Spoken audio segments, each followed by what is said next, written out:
Principal মাওলানা আব্দুল মতিন সরকার, এ কত ধূর্তাং, কত দুর্নীতিবাজ, এর প্রমাণ আমি নিজে গণতন্ত্র। দেশের মানুষকে প্রতিদিন সুরক্ষিত রাখার প্রত্যয় নিয়ে সেফটি কেবল সহ এলো সেফ সিলিং ফ্যান।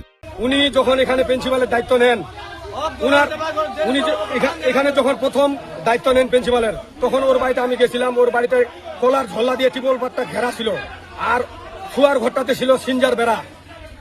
সেই মানুষটা পঞ্চগড়ে তার 5টা জায়গা, 80 বিঘা জমি আছে ওর গোয়ালপাড়া মার্কেটে 4টা মার্কেট, একটা প্রাইভেট কার ছিল, একটা মোটরসাইকেল। সে একটা প্রিন্সিপাল হয়ে এত সম্পত্তি পাইলো কোথায়? পঞ্চগড়ে আপনার ধাক্কামারা এখানে 3 তলা একটা বাড়ি আছে, এত সব টাকা পাইলো কোথায়? টাকার উৎস কোথা থেকে, এটাও আমি কিছু কিছু জানি, এটাও বলতেছি। এর সর্বপ্রথম টাকা হলো নিয়োগ বাণিজ্য থেকে শুরু করে আপনার অবৈধ কমিটি দিয়ে উনি জালিয়াতি করে সুন্দরভাবে করে আপনার নিয়োগ বাণিজ্য করে টাকা এখান থেকে আত্মসাৎ করছে। প্রথমবারে 50 লক্ষ টাকা দিয়ে 4টা শিক্ষক নিয়োগ দিচ্ছে, দ্বিতীয়বার 38 লক্ষ টাকা, তৃতীয়বার 32 লক্ষ টাকা, চতুর্থবার সে 28 লক্ষ টাকা। এর কোনো হুদিস নাই, এর কোনো হিসাব কিতাব নাই। এটার টাকা সব মেরে দিয়ে ও সম্পদ করছে, অবৈধভাবে সম্পদ করছে।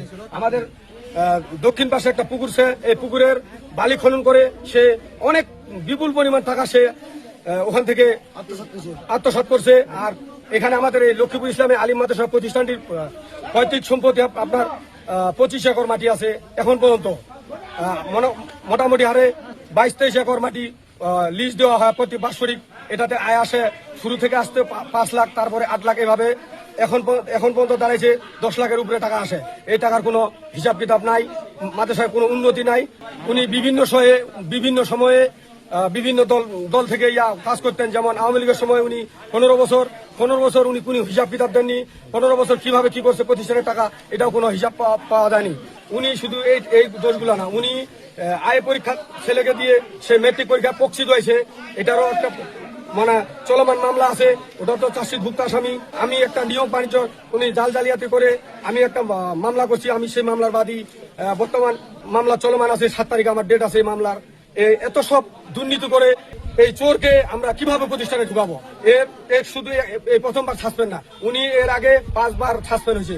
রুহুল আমিন টিওনো সহ ওরা বেশ কয়েকবার সাসপেন্ড করেছে। রুহুল আমিন টিওনো তখনই ওনার চাকরিটা খাইতো। একমাত্র বিএনপি সভাপতি এবং এই যে আমাদের কিছু দয়া দেখা যায়, উনি ওইবারে বাঁচে গেছে। এবার আর কোনো ছাড় নাই। উনি এভাবে দুর্নীতি করে পার পেয়ে যাবে, আর আমাদের নামে মিথ্যা মামলা চলে যাবে। আমরা 20 লাখ টাকা চাইছি, এটা সে প্রমাণ দিবে আমাদেরকে। যদি প্রমাণিত হয় আইন অনুযায়ী যে শাস্তি হওয়া প্রয়োজন আমার, সেটা আমাকে দিবেন। কিন্তু এই একটা দুর্নীতিবাজকে আমরা প্রতিষ্ঠানে ঢুকতে দিব না।